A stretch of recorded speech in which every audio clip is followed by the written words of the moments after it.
Hi everyone. In the next couple of minutes, I'll briefly talk about how AI can help students learn better and develop critical thinking. I'll also share some of the motivation behind how I use AI in my own teaching. I'm Dr. Denise Marti and I'm an assistant professor in CSUN's MSEM department. I teach courses on innovation, leadership, and decision making, and women in STEM. I'm a systems engineer by training, so I tend to approach education from a systems thinking perspective. I earned my PhD from the George Washington University, where I studied how technical expertise develops, how people make better decisions, and how they process information. After that, I completed my postdoc at Harvard University as a pedagogy fellow, where I focused on STEM education research and worked as a pedagogy consultant with the faculty at Harvard Kennedy School, Graduate School of Education, and the School of Engineering and Applied Sciences. I then completed a second postdoc at USC, where I focused on human-computer interaction. So, as you can tell, for over a decade, I've been breathing the science of how people learn and how they interact with the technology. So when AI entered the classroom, I didn't see that as a threat. I saw that as an opportunity to improve our pedagogical systems. So let me start with my AI philosophy. I'm not an AI evangelist. I'm not approaching this from a hype point of view. I'm approaching this as a realist. AI is inevitable, and banning it is just a losing battle. So my question is, why not teach learners, students, how to use AI in a way that amplifies the human mind? This is exactly why I named my lab Core AI, which stands for Co-Thinking, Reasoning, and Education with AI. We focus on AI literacy, AI integrated learning, and decision support tools. So AI can absolutely support learning, but it also introduces a serious educational risk, which I take very seriously. And that shapes my philosophy of teaching with AI.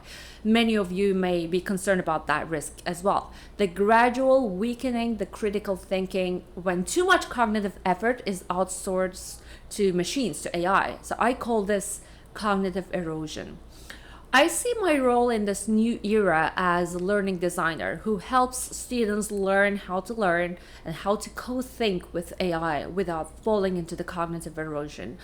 The three pillars of my AI integrated pedagogy are, first, using AI as a learning amplifier, not as an eroder that leads to the cognitive erosion that we just mentioned. Second, using AI as a personalized tutor, not as a replacement for us. And third, using AI as a metacognitive mirror that helps learners reflect on how they think, how they learn, and how they decide. With those pillars in mind, I want to share a few examples from my own pedagogical design. Because I teach different kinds of topics, I don't believe in a single AI strategy for every course. My framework for deciding where and how integrate AI into the learning processes begins with reverse engineering pedagogy design.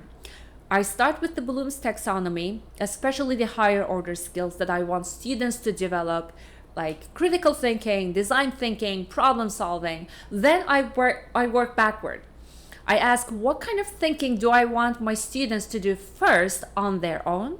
Where can AI productively support that process? And where would AI become harmful if students use it too prematurely, too early? That distinction is very important because there are moments when students need to struggle first, because that struggle is often the signal of growth, as we know. If they don't do the thinking themselves, cognitive erosion becomes almost inevitable. But there are also moments when students can get unnecessarily stuck, or when they may need a little more tailored, personalized approach to learning. And in those moments, an AI nudge can help them move forward. So I try to identify where AI is useful and where AI is not useful. Let me give you two examples from my own teaching, both of which received very strong student feedback.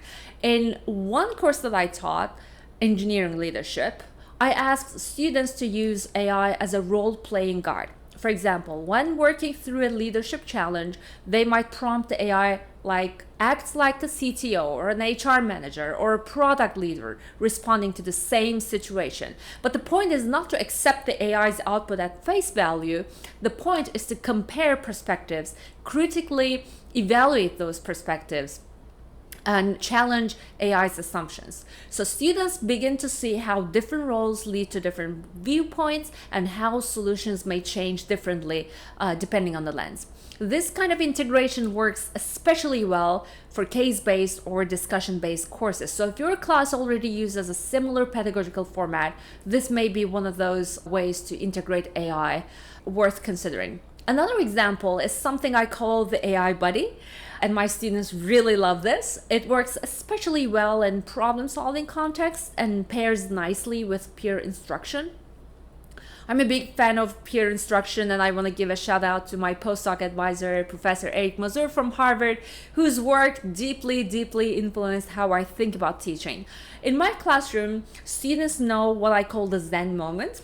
First, they solve a problem on their own. Then they turn to their neighbors, discuss and defend their reasoning, and learn from another. And that struggle before support is very important to me because it is where they identify their pain points, the confusions, and also aha moments. And after students work through the problems independently and then with their peers, then they use AI in a scaffolded way to reflect on their reasoning, identify confusion, and get personalized support on the concepts that they still don't understand before we move on to the next topic. This helps prevent them from getting lost in the later classes. And in this model, I teach students to use AI as a learning coach, not like an answer machine.